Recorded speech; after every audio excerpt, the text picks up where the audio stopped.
Welcome, everybody, to the Fretboard Journal podcast. I am your host, Jason Verlinde. Every week on this show, I interview someone fascinating from the world of guitar and guitar culture. As you hopefully know, the Fretboard Journal podcast is sponsored by Peghead Nation, Isotope, Stringjoy Strings, and Mike and Mike's Guitar Bar.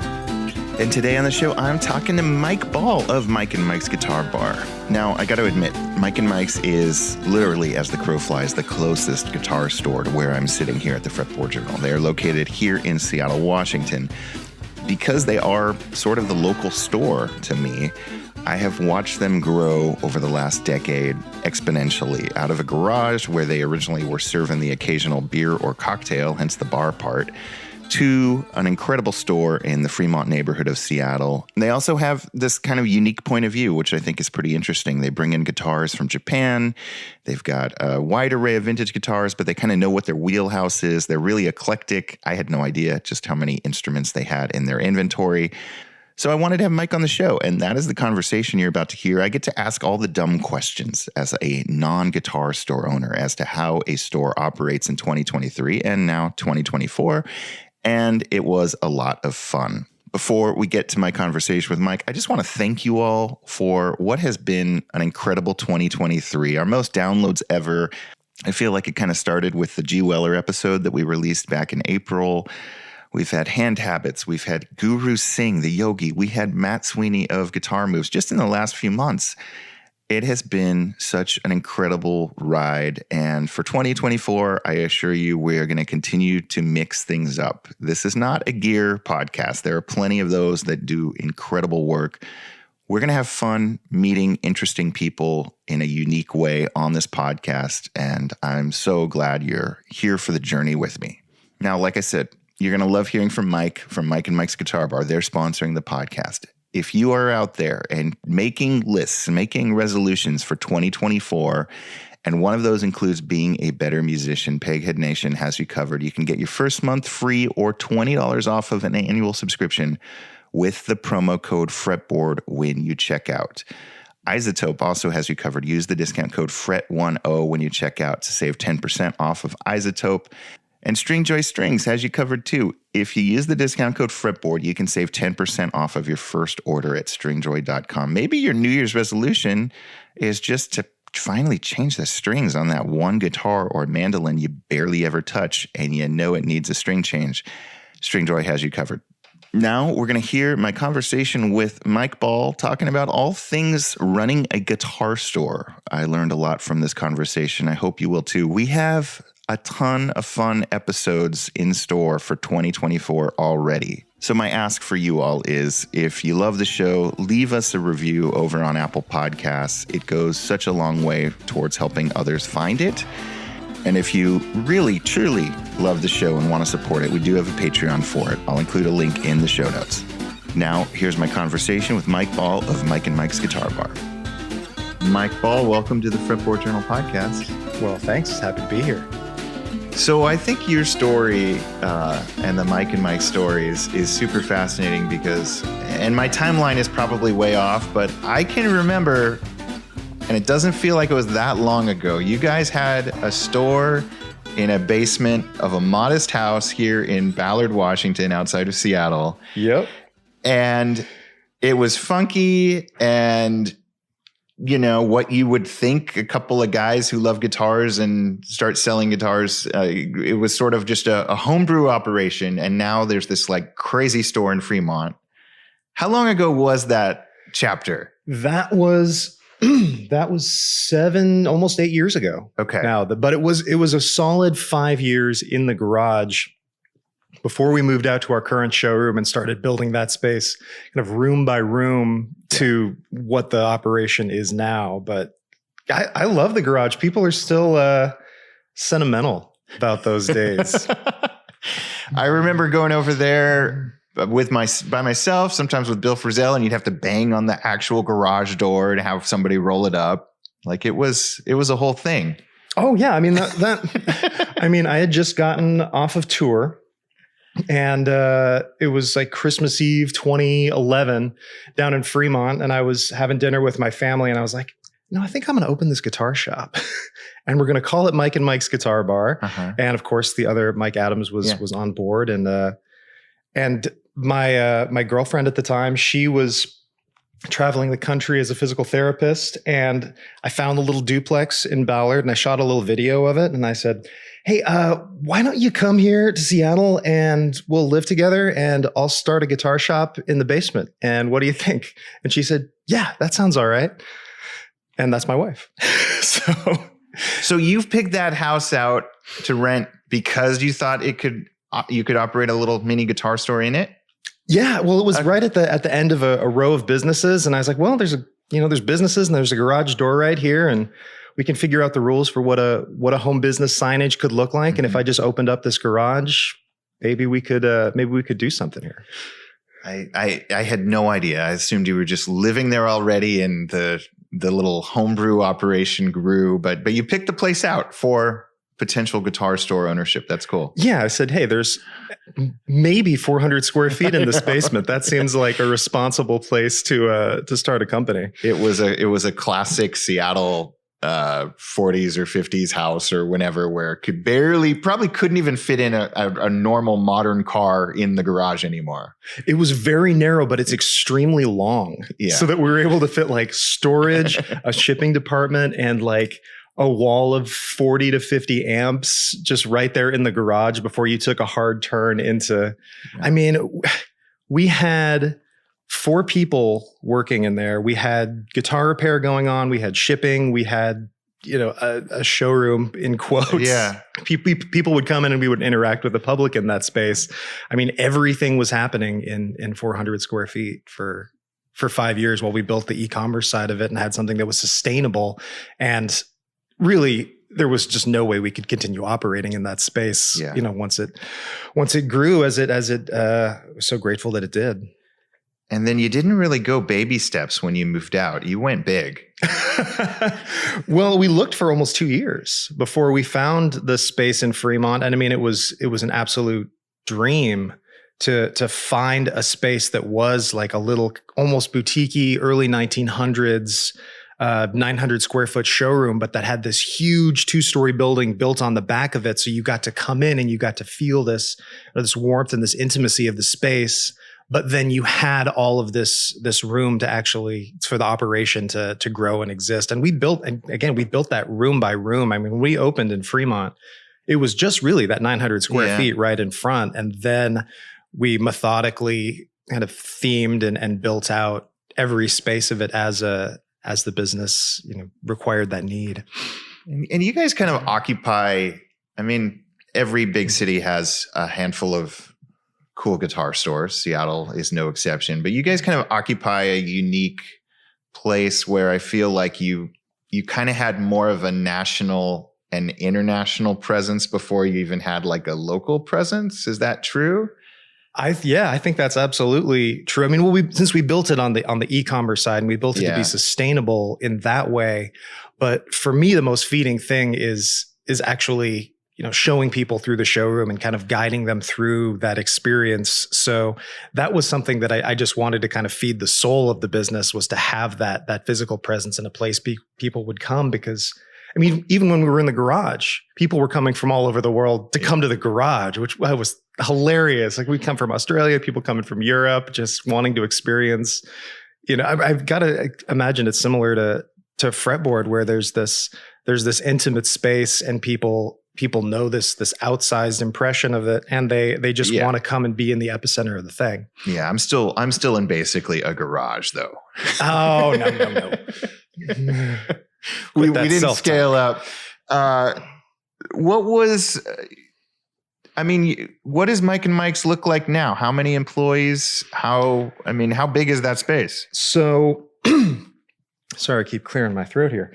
So we have 2 buildings in Fremont now. So we expanded almost 2 years ago into 2 stories of our building next door. So there's just shy of 20 people that make the show go.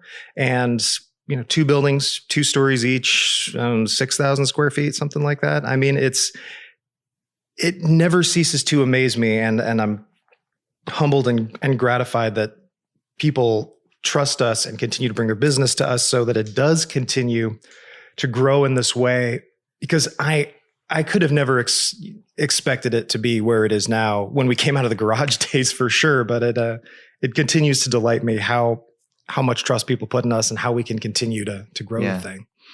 And stores often have their niche. We've got here just in Seattle, Dusty Strings down the street from you is sort of the folky acoustic store. It's been around forever. Emerald City Guitars has their bursts and all their dumbles and all the amazing high end stuff. What is the bread and butter for Mike and Mike's right now in terms of like what, if you had to describe like where the bulk of your focus is? Well, first, when we added that new building, most of that was to service guitar restoration and guitar service, where we were, again, it's like we were running at capacity in our original building, where we had 4 benches. We had amp techs and guitar techs working back to back in practically a hallway. And we wanted to add, 20, 30 some feet of bench space and create room just for the guitar restoration end of it to thrive and expand, and to provide that community resource in a much deeper way than we'd been able to historically.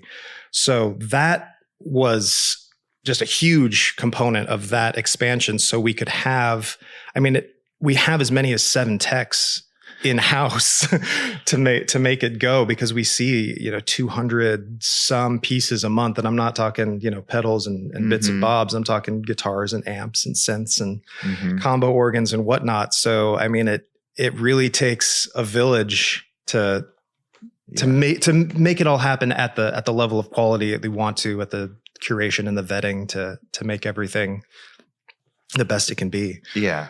You have that whole second half of repair. And you're doing repairs on every guitar? I know you're doing repairs on amps, because Jesse Quitzland, who's often a contributor to the Truth About Vintage Amps, is working there. Yes. And Jim Roth is our other in-house amp tech, and those two get along like gangbusters. Of course. Yeah. So you're taking in, because sometimes you'll go to a store and they'll be like, yeah, we can maybe see your guitar in 6 months or something. You're taking stuff in all the time. Turnaround of what?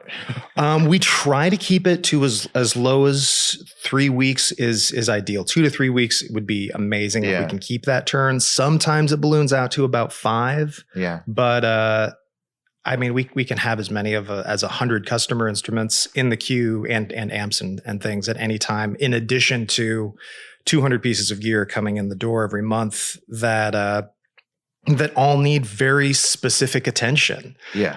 There isn't a piece of gear that we get that doesn't go through that deep vetting process, even at intake, kind of identifying what it needs. That bounces up to me. Then it goes into the service department and those techs, and we all collaborate on what the best thing to do with any vintage piece is, because it's all used, it's all vintage, it all needs something. Sure.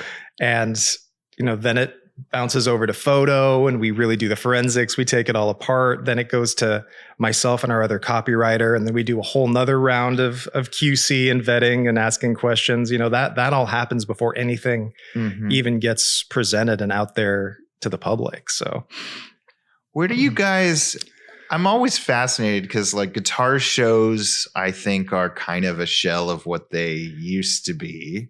Yeah. Everyone can make a kind of pro-looking reverb store and name their price on whatever they've been collecting for years. Like, where do you guys find guitars and where you're able to buy them? And then obviously you need to make a profit. You need to stay in business. Like, where are they coming from? Existing clients? Are you going on these guitar safari things that we hear about, or what? Yeah. I don't get to do as many of those as I would like, but there have been a couple of great guitar safaris this year. And I think we'll talk about that a little bit. Okay. But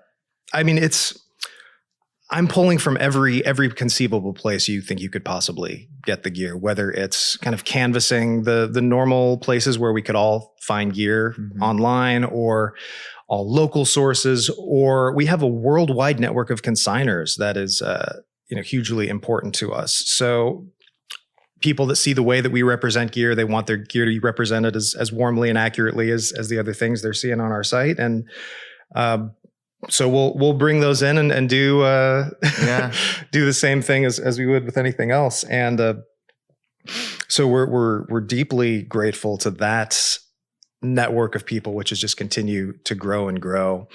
But I love getting out there, boots on the ground. I mean, we went to Tokyo earlier this year. Yeah, there's a whole Japanese side to this business too that we need to talk about. But go ahead, yeah. And I mean, that was just a kind of a surreal situation to be having some sushi and having two 50s Les Pauls that we had just picked up that were under the table. Do you have people in Japan who you can kind of broker these deals with and can show you around? Okay. Yeah. We have people boots on the ground there that we buy from and that we can sign with, because just the size and the saturation of that marketplace.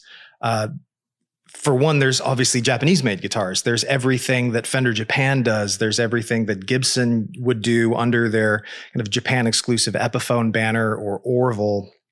There's Japan-exclusive, Gibson-branded guitars. There's tiers that exist, hand-selected tops and things that only happen through their distributor over there in Japan.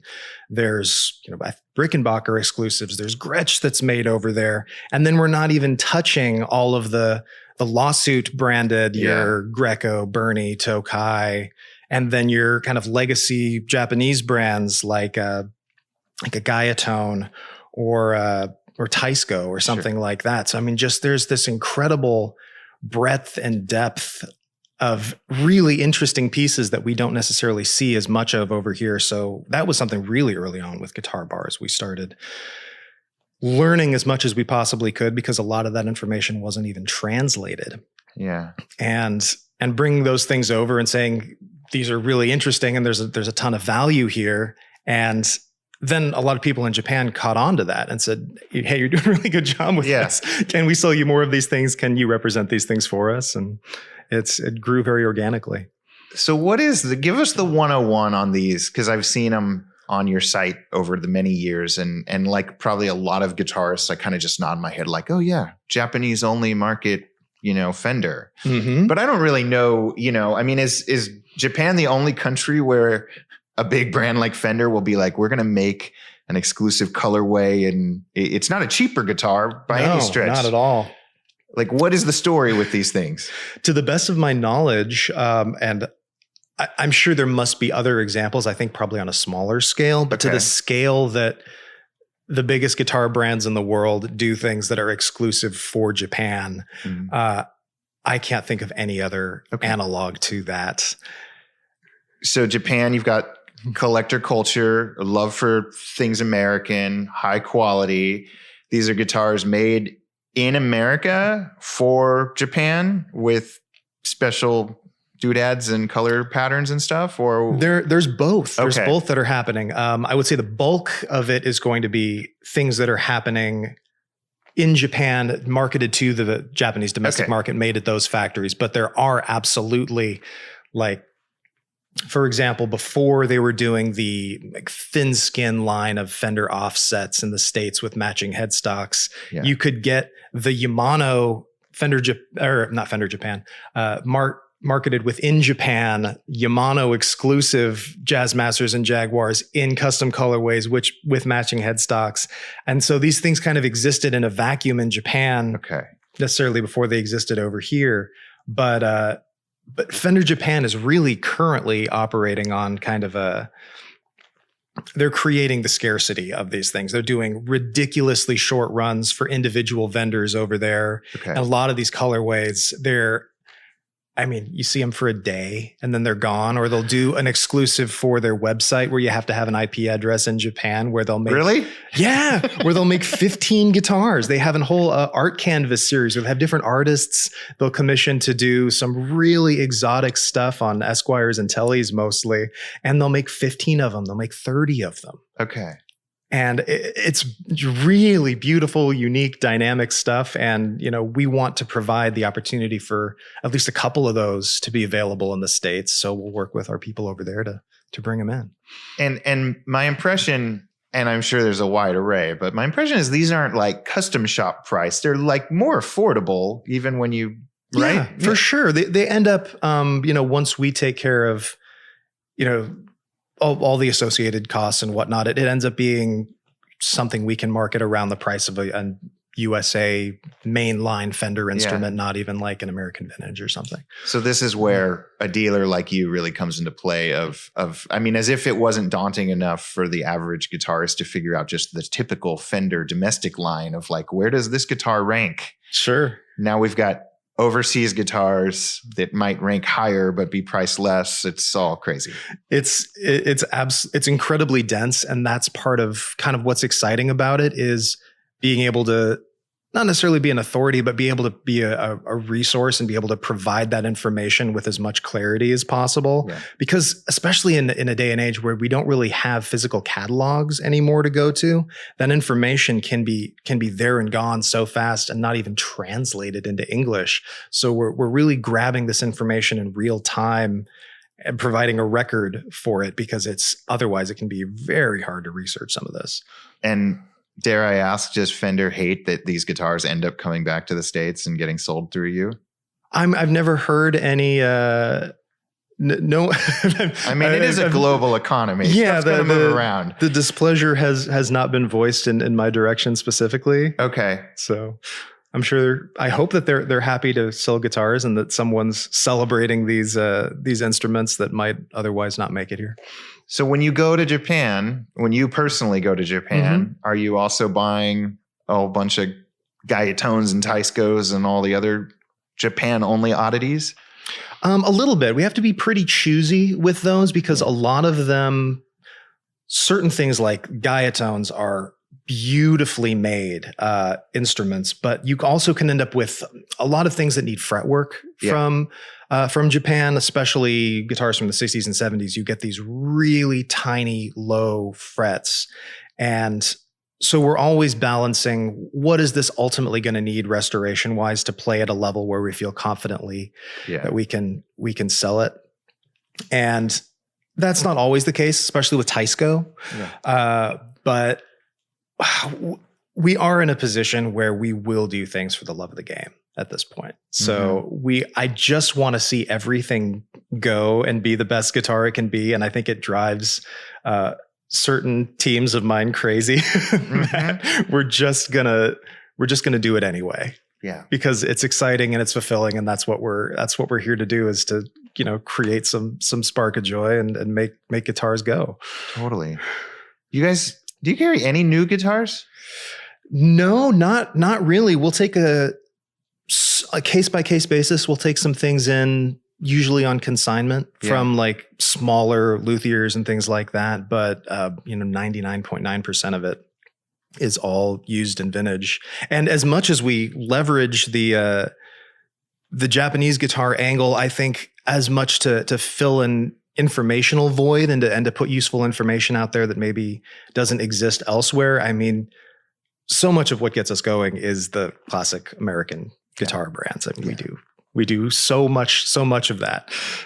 There's an incredible array of guitars in your showroom at any one time. If anyone's passing through Seattle, like, go to your store. It's incredible. Thanks.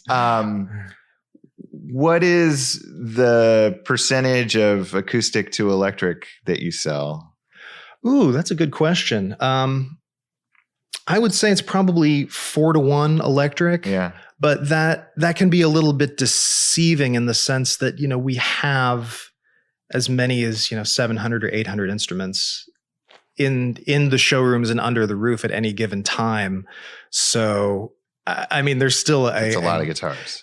Yes. It's really the depth of curation across different brands and different areas of interest is one of the things that gets me most excited. Yeah. So, I mean, we'll have, we've got a wall of Fender, we've got a wall of Gibson, but we try to keep a really good deep stock of Rickenbacker and Gretsch. And then, the acoustic walls upstairs, we've got wall of vintage Martins, wall of vintage Gibsons. Yeah. And then we try to feather in all the other, your Collings and your Goodalls and your Loudons. And yeah. And what, is Reverb the main channel where people still buy guitars through you, or is it kind of split? We sure do a lot through Reverb. I mean, it's the biggest one in the marketplace. There's no denying that. I mean, eBay's a dinosaur, but we still we still sell guitars there, and Really? we sell, yeah. I mean, it's really wherever people feel most comfortable and understand the relationship with their technology is easiest for them. That's where we want to meet people exactly where they are. So whether it's, through Reverb, whether it's through eBay, whether they're calling up on the phone, whether it's, through our website, there's multiple platforms that people can go to, and we're funneling it all down. So a new guitar comes in, or a new old guitar comes in. Do you post it immediately on Reverb, eBay, and of course your store site at the same time, or how does that work? Yeah, it'll make it to all places at the same time. Yeah. But there's typically a couple week gestation period for anything from the time it gets through the front door to we're at a point where, we've done the photo set, we've written the ad copy, we've put all the materials together so people can have a deep understanding of what it is they're potentially purchasing, and they can get adequately excited about it. You make this whole process sound super easy. What's the most stressful part of running a guitar store in 2023? I think it's just the expectations and speed of an e-commerce geared world, where we've had to add in more layers of communication to say, this is the expectation for shipping. This is the expectation for how we're packing this. These are the things we have to do to ensure that this gets to you safely. Like some assembly required. Like you're going to have to put your tubes in. You're going to have to put your bridge back on the guitar, but it's okay because we've marked the position right for you. It's just that really specific, hand-holding, which we're happy to do. And that's part of the gratifying end of it, is that no matter where you are, if you're absolutely coming into this, brand new, but you have a desire to get into vintage kit right off the bat, that's fantastic. Or you've been in it forever and maybe you've received some things that aren't packed the best, or you've been hurt before by another guitar store and the guitar bar is not going to hurt you. So I think it's just really building in that communication and really building in that expectation that we're doing this at every step the best we possibly can. And, if there is a breakdown at any point in that process, that's where one is really tested on that customer service end of it. Right. And just being real humans and being available to people and being as reasonable and accommodating as possible, so that, you really have to just kind of, how do you say this? I often have to kind of extricate myself from the situation and look at it as objectively as possible. It's just like, all we want to do here is make sure that you're as delighted as possible with this piece of history, art, and functional tool that you've just acquired. Sure. And how do we get from point A to point B? Yeah. I know that's a very long, complex way to answer that. A lot of the acoustic guitar collectors, worry about CITES and Lasiac stuff and Brazilian rosewood on old Martins. Sure. When it comes to, the electrics are outselling you've got a lot more electrics than acoustics. Are you having to worry about those same exact issues when you're shipping overseas and everything, or is it less of a worry with a lot of your inventory? I find it's a less of a worry across the breadth of our inventory. The CITES thing is still weird. There's still some opacity to that. There was huge turnover at Fish and Wildlife during our last administration here in the States. For sure, yeah. So what it meant to get a CITES permit 5 years ago is very different than what it takes to get a CITES permit now. And it seems like a lot of that institutional knowledge at Fish and Wildlife was just lost. Oh. And so really we've been at a point with, we have had challenges with them. Yeah. But really, I find outside of a very few countries in Central Europe that are still really beating that CITES drum, we don't have problems, sending Brazilian to most places. People would want to have a guitar with Brazilian on it. Will you ship amps anywhere? Oh, yes. You will? We will ship. That's another thing that kind of gets me really excited about shipping Guitar amps? Bar. Well, it's shipping anything anywhere. So like we've sent suitcase Rhodes pianos to Dubai. We'll send SVT flatback fridge 810 Ampeg cabinets, to somewhere in Eastern Europe. I mean, we will send anything anywhere, and we will pack it in a way that I don't think most people have seen gear packed before. Just the different layers that go into that sandwich, and the specific things we're thinking about when we're packing amps. So yeah, we're protecting baffles and faceplates and knobs, and removing any tubes that aren't in a metal can, and really being careful about our void fill. And then you've got layers of industrial bubble wrap, and then we build a box of 1/2 inch, or actually it might be 1 inch hard foam around that. And then we custom box around that. So you get this 3-layered situation to get your amp. And we've had really good success with that for a lot of years. Wow. I know you guys post a lot of videos. You got to videotape that the next time you do it. That sounds fascinating. See, I've gone back and forth on this, with our burgeoning media department. It's like, that's really information I want out there, but that is a proprietary sandwich that I'm kind of proud of. Okay, until someone posts an unboxing video from Dubai. Yeah, I guess there's no secrets really out there, and yes, I would love for people to know how to pack their amps as safely as they can. But yeah, that can be a mess. I have this vision in my mind of an Ampeg B15N flip top that we received years ago, incoming, not outgoing, where it's just those little rubber gaskets that hold the head to the plate. You flip it around and do its suitcase form, and then that head just falls off into the cabinet, wedges itself very firmly behind the speaker, and you have all sorts of problems. And that's the sort of thing we think about. It's like when we're shipping an Ampeg flip top, that's 3 boxes. That's a box for the cabinet. Yeah. That's a box for a head. That's a box for the trolley. And they all get that same level of packing. The postage must be nuts. Oh, we have a very intimate relationship with FedEx. Yeah.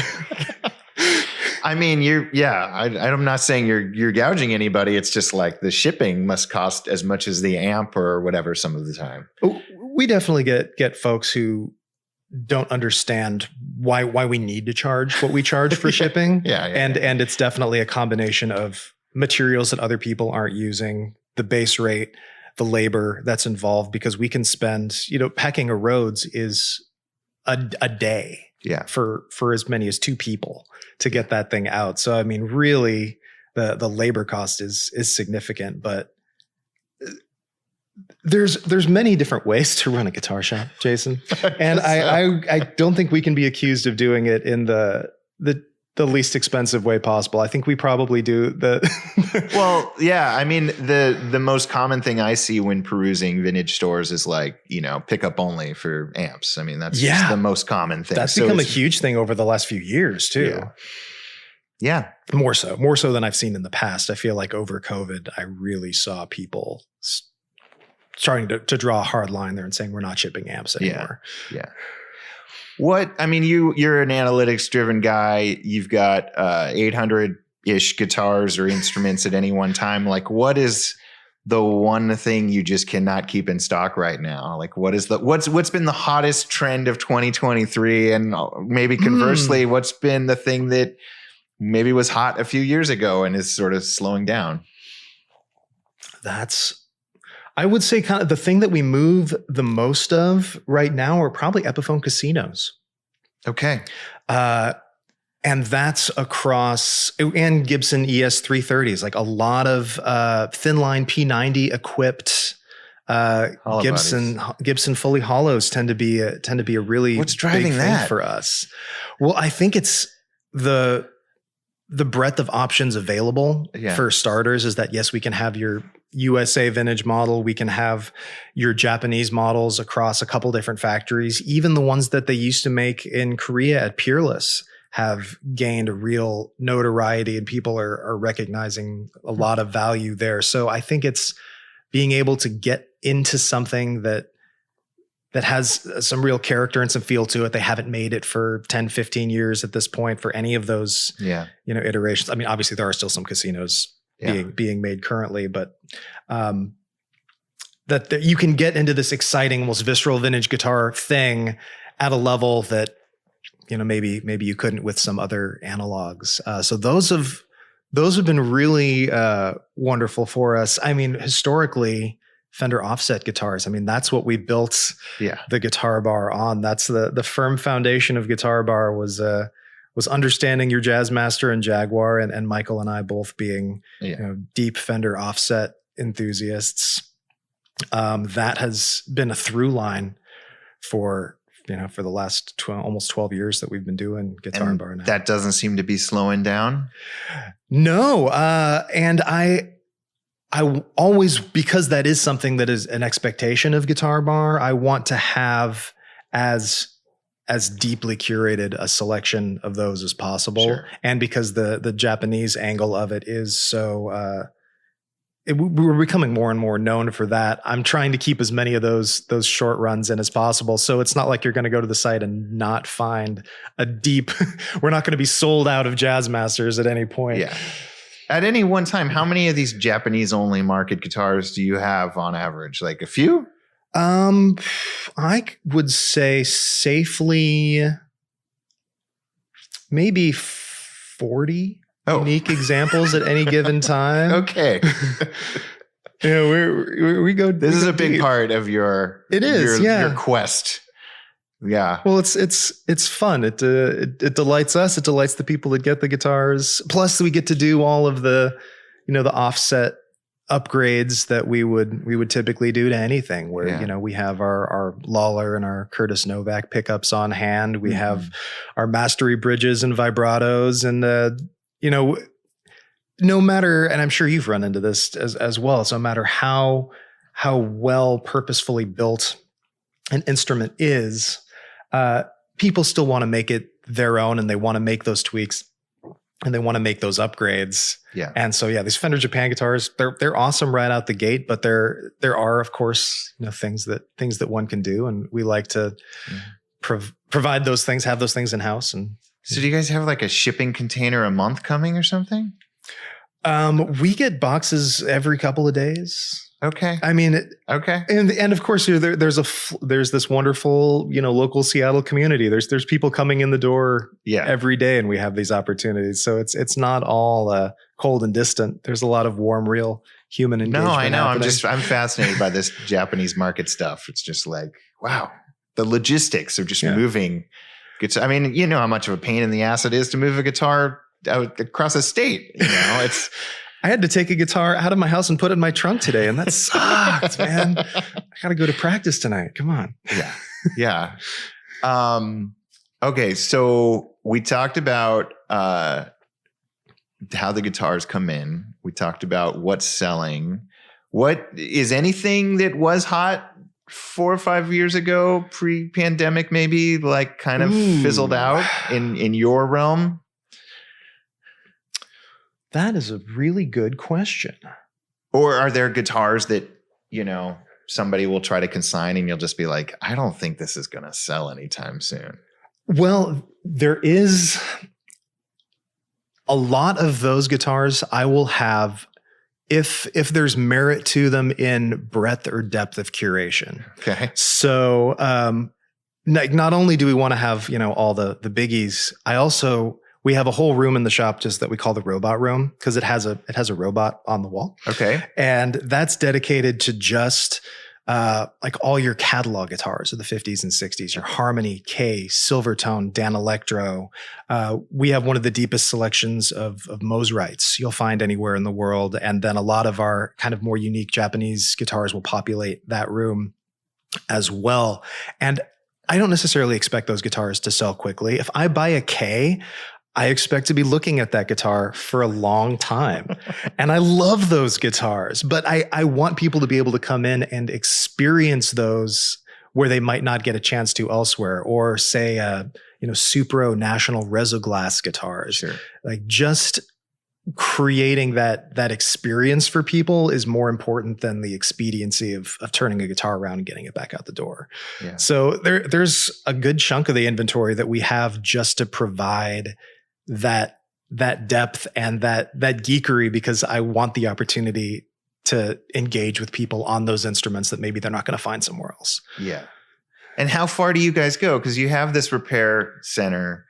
Like when you get a quirkier, like not entry level. I mean, they're not entry level anymore, but like a Silvertone or a Supro. How much work will you put into it versus just like, hey, as is $700?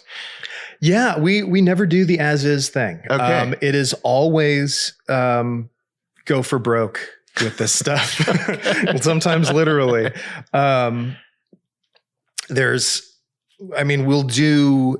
We send most of our neck resets out of house. We'll do some of that in house, but it's just how much time we can dedicate to a bench for any particular job. Is there some cave where people are just doing neck resets for way cheaper than you can in Seattle? No, that doesn't exist.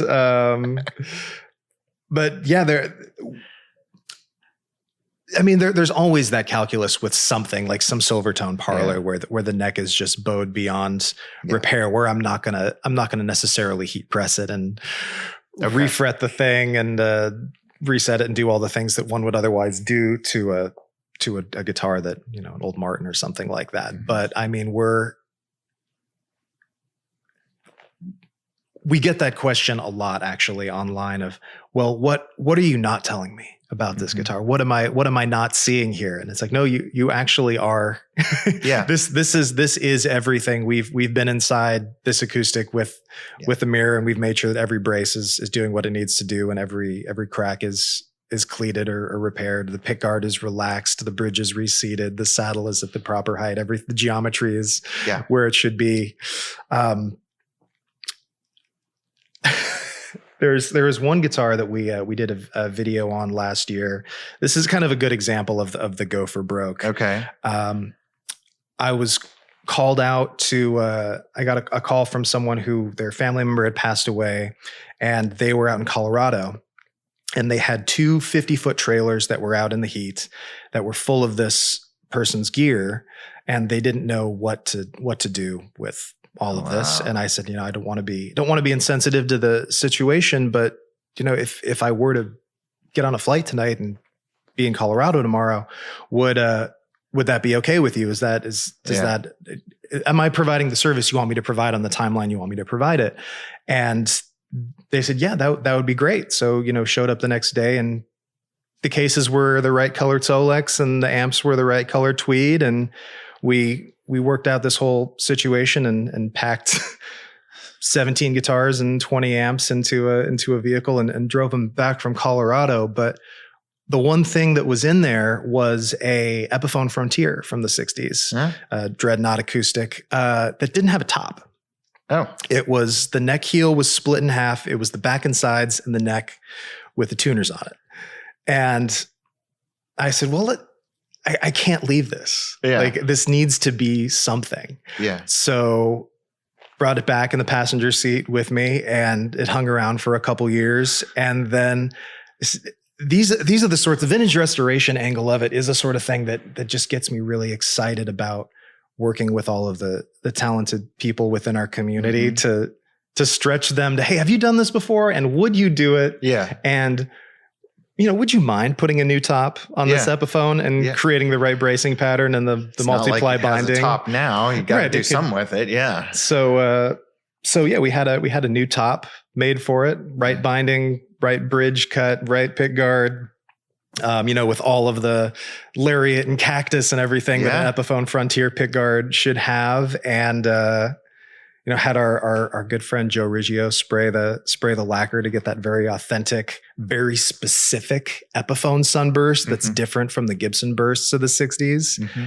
And then to be able to come back to this family years later and say, here's this guitar restored, complete. It was very feeding for us to do it. It was really emotional for them to see this guitar brought back. And literally, for the love of the game, there's no money to be made in that, but it was a hell of a lot of fun to do. So I'm hearing you tell that story, and the first question that came to mind was like, when you buy a plane ticket to go look at a guitar collection, do you just do one way because you kind of assume you're going to be U-hauling it back with some gear? Yeah. Okay. Yeah, that's what that one was. Yeah. Yeah. This is foreign to us civilians who usually buy round trip plane tickets. Oh, you like to know you're coming back. I understand. It's just a different world. Yeah. Or, I got a call to go to Bend, Oregon a few weeks ago. 1937 Martin D18. So yeah, one way ticket into Bend. Are people usually calling like a bunch of shops and like pricing out or sussing out the vibe, or sometimes and sometimes that can kind of be pitched as a give me your best because I'm pitching this all around town sort of a thing. And for me, that doesn't, I don't like the adversarial sort of a thing. I feel that there's a number of wonderful shops here in Seattle that do really great things, and someone's going to vibe with one of those better than the other. And I actually had this conversation with someone over the phone just last week about an old Martin. I was like, hey, this is the experience you can have here. This is the experience you can have elsewhere. And if you want to bring it to us, I feel like there's enough market data out on this that there's a fair number. And if we can agree that this is the fair number, if someone else is going to, come out ahead of that's wonderful. I want this guitar to go wherever it needs to go to maximize whatever it needs to be for you. And we're grateful that a lot of those do come to Guitar Bar, and we're able to make that happen for a whole lot of people. Yeah. All these repair people you have, are they coming straight out of Roberto Venn? I know some of them are like work with touring artists. Like, where do all your repair people come from? Well, I mean, for starters, really at the top of that, we have Guitar Bar's longtime business partner, Ben Bryan, who has been in the Seattle guitar community for well over a couple of decades at this point, and Ben has a wonderful reputation. So I lean on him, constantly. It's great to have partners in this. It's great to have people that can share some of that, and Ben's extremely deep knowledge kind of sets a specific tone for that shop. And then we do have people that are on the road doing touring work, and we're always grateful that they will create that space and time to be at the Guitar Bar, because ostensibly it's their time off. These people have full-time, real hard-hitting long days with some pretty serious artists, and it means so much to us that they would come back and also put their efforts into Guitar Bar. We rarely get somebody that's like a first bounce right out of a Roberto Venn, because the depth of knowledge that we're looking for and the speed at which we work isn't something that's typically developed in that environment. Sure. So we're looking for someone that's typically got a few years under their belt already. I mean, not that we don't want to. We want to nurture those people, and we want to provide them with opportunities to do types of jobs that they haven't done before, and to gain perspective, especially on the nuances of the used and vintage kit. It can be a completely different paradigm than working on new gear. So we want to provide the space for that tutelage and that mentoring, and that being able to build those people into even greater badasses than they already are. Yeah. But we're looking for folks that have a little bit under their belts already. And we find that people that have been on the road tend to have a certain autonomy to their work and understand a sense of urgency that ends up working really well for what we're doing. I know you have some specific amp only techs. Are there specific acoustic only techs too, or does everybody kind of on the guitar side do double duty acoustic and electric repair and restoration? We try to fit the instruments kind of to there's people that have greater areas of interest. Anyone on the guitar side is going to be working acoustics, and they're going to be working on electrics. But, we have people that are, that like their heavier, shreddier music. So they're going to get all the double locking, Floyd kind of situations. And then we have people that are more focused on the acoustic side. So they're going to get, more of that work. At the end of the day, we want to make it as feeding as an environment for everybody that's there as possible. So let's try to not only give them the thing that they're most specialized in, but give them the thing that is most feeding to them. Yeah. And you mentioned briefly, and I know it's one of your most popular videos on the web, Joe Riggio. Like for folks out there hearing that name, I'm sure there's somebody hearing that name for the first time. Like give us the 101 on Joe and what your relationship is like working with him. Yeah, absolutely. Well, I mean, it's one of those things where like when we first set up the Guitar Bar in Ballard, going, oh my God, Fretboard Journal they're just down the way. And like, we still are. Yeah, there's this access and this we wouldn't, necessarily have enjoyed had we been elsewhere. And for being, a worldwide authority in what you do, similarly, Joe is a worldwide authority in what he does in vintage guitar finish work. Yeah. And once again, we're just so incredibly blessed that he's, down the road. He's in Tacoma. Okay. So being able to have somebody that does world-class guitar finish work that will be able to nail any vintage Fender custom color and any vintage Gibson custom color with a degree of detail and accuracy and very... Joe and I are, I don't know where to start this. It's such a big question. It's such a meaty question. Joe and I go back to the very beginning of Guitar Bar, and actually before that, where at that point he was really doing mostly Fender. And I found that just his custom color matching and his very tasteful relicking was something that was beyond what I was seeing elsewhere. And if we were going to be restoring a guitar, we'd be sending photos back and forth of, oh, this is how much patina is on the bridge and the tuners. This is how the plastics have aged. Mm-hmm. And then that's informing the kind of finish work that he's doing. And then that has blossomed into this whole relationship that he now has with Gibson, where he has officially licensed every Gibson guitar body shape. So because he has not only does he restore vintage guitars, but he has his own brand under Riggio Custom Guitars, of which we are a dealer. Okay. So that there's things on the kind of more Fender styled side and the more Gibson styled side. But the Gibson ones, if I'm getting a Les Paul special from Joe, that's an official Gibson licensed body shape.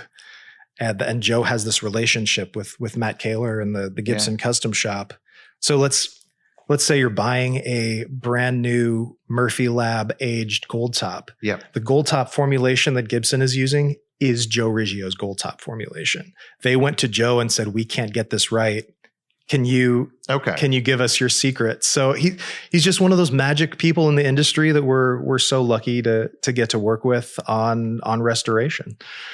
And I've heard of these little licensing, luthiers being able to license for the Gibson shape. Does that include the headstock, or does Joe have his own headstock? Joe has his own headstock. Okay. Yes, sorry, that does not include the open book Gibson shape. That is a body shape. Where they draw the line. Yes, I mean, I only know as much as the people I've talked to about this. I mean, it's an incredibly limited program. I think there's less than a dozen people that enjoy that privilege. Yeah. Okay. But Joe's like the finish guy. Yes. Joe is the finish guy. There you go. He is it out of a house or a workshop or a commercial space? He has a dedicated spray booth and workshop, and got to go down there at some point. You can see it in our video. Yeah. We're going to go back soon. We've got a 61 Les Paul SG that he's doing some work on for us right now. That we'll be capturing that for the YouTubes. And perfect segue. What's going on for 2024 at Mike and Mike's? Like, what are you focusing on? What's going to be new? You can't. I think you've run out of space in Fremont neighborhood. I don't think you can. I guess you go higher, but well, I mean, even at this point, and this is something that we try to impart to everybody that comes in the door, is that what you're seeing on the floor is not everything that we have. We have hundreds of guitars that don't make it to the showroom because we want that space to be navigable. And are those held offsite somewhere? No, they're all in-house. Oh, okay. And we will pull anything for you that you've seen online so you can have it in hand and have that experience. Okay. But yes, you're right. We've square footage wise in Fremont, we really lucked out having two buildings adjacent to each other to begin with. for folks who don't know Seattle too, like this is actually a nice, I mean, there are a lot of nice neighborhoods in Seattle. This is like one of the nicer neighborhoods in Seattle. This is not low rent. I never dreamed we would end up in Fremont. It was a sincere hope that we could keep the shop near the garage where we started it, just because we had already kind of built that community. But it was, like I said, 2 years of searching and just a very specific situation that happened where there was a building that had been with a family for generations, and we pitched them something that I think was going to honor that architecture and use that space in a really unique, feeding way for the community. Yeah. That's why we ended up there. I don't think, the other thing that was trying to get the space was CrossFit. And they said, between the two, I think this one's going to be more feeding for the family legacy to put the guitar bar there. This is like the classic bidding war over a house where you write the handwritten letter back in the old days. I did that for the house I'm lucky enough to be living in. Absolutely did that. But as far as what's the guitar bars doing in 2024, it's really the media department where that's where I'm focusing so much of my energies these days, because as I'm sure you understand, as an editor for our creative team, I've either written or overseen over 14,000 pieces of ad copy for the various guitars that we've had. I mean, every one of these gets in hand, and we go through all the specifics and we tell the history of that instrument when we're building it for e-commerce. But at some point, we're asking ourselves, well, is this just fast food? It's here and it's gone, and what can we create that is lasting for people, that is a resource that they can come back to, that is easily searchable. And so building that out on our website and on our YouTube channel, where we can tell these stories more dynamically, and figuring out exactly what kind of stories we want to tell and what people are responding to and where that need is. That's kind of the big thing for 2024. Yeah. What is your YouTube channel? I mean, do you have a videographer on staff, or like how does that all go down? Well, it's something that we're still really building out. We do have a production company that we work with, and we have our whole 2024 slate more or less figured out. Wow. And, for me, it's, writing those scripts and figuring out what guests are going to be coming in, and again, what kind of stories we want to tell. And, we actually have someone in-house now who is helping build that out for us as well, just from a scheduling standpoint, because we really want to be doing as much as possible of that in the new year, where it's not only just me talking to the camera and giving you vintage guitar information, but we're really bringing people into the space and having those conversations. That's more feeding for me. I really enjoy that. Sure. And so that's what we're kind of building to there. Is TikTok a priority? TikTok is not a priority. It's definitely something that we have a TikTok. We don't really engage with it as much as we would like. But again, that's something that we've been building out in-house really over the last couple of months, where we have somebody now who is building structure around how we can be engaging with our social media more deeply and more frequently, because it's pretty much just me there on the Instagram. It's like, oh my God, it's this time of night and the shop's closed, and I can throw a few guitars together in a photo, and I know the feeling well. Little moment to talk about this thing that I'm excited with. But 90% of it just passes me by during the day. And it's like, I'd love to talk about that. That's something I would love to engage with a broader internet community on. And there's only so much time in an 80-hour work week, my friend. An 80-hour. See, it's not as easy as you made it sound. You're working 80 hours a week. 70 to 80 consistently for the last 11 to 12 years. Yeah. Really? Yeah. That much? How much of that is at home? Do you work a lot from home and then? Mm-hmm. Yeah. I'm in the shop a couple days a week at this point, but so much of it is remote at this point. Yeah. You still playing music? Yeah, I am. Yeah. Playing instrumental surf rock. Yeah. Yeah. Well, what are your guitars of choice for that band? Oh, I used to be a utility guy for that sort of a thing. So I would play like the Vox Continental organ, and then I would play Moserites and Jazz Masters for the guitar end of it. But now I'm playing bass, which is kind of my favorite thing in the world. I love bass. So I've got, old 61P bass that I've been thumping around on, and a couple pre-CBS Fender Jazz basses, and the bread and butter bass thing. But man, is bass fun. I love that so much. So yeah, I'm finding a little time actually going from here to go meet up with the fellas and what's play the a band little name? surf. The Desolate Coast. The Desolate Coast. Yeah. Do these Japanese specific market Fenders come in bass variations too, or is it just guitars? They do. Well, there's the guitarists in this band are definitely slinging some of that stuff. There's a couple of these more high-end Gaiatones that make an appearance. A Ventures model Moserite from Japan that shows up in there. So yeah, they're all over it. All right. Well, Mike, I'm going to let you go hang out with your band, and thanks. Thanks for representing Mike and Mike's. Thanks for your support, and it's great to hear. I'm always fascinated how I'm sure people are with talking to me of like, how does a business run in 2023? And you gave us the lowdown. Oh, it's been an absolute pleasure. Thanks for having me. All right, that was Mike of Mike and Mike's Guitar Bar. I hope you loved it. I learned a lot. I love it when I get to ask all the dumb questions I'm usually kind of scared to ask some of my friends. So I got to do that today, and I loved that under the pretense of running a podcast. I hope everybody out there is doing okay. I hope you are surviving the holidays. If anybody needs a little extra help, go listen to the Guru Singh podcast we recorded just a few weeks ago. It'll help. Till next time.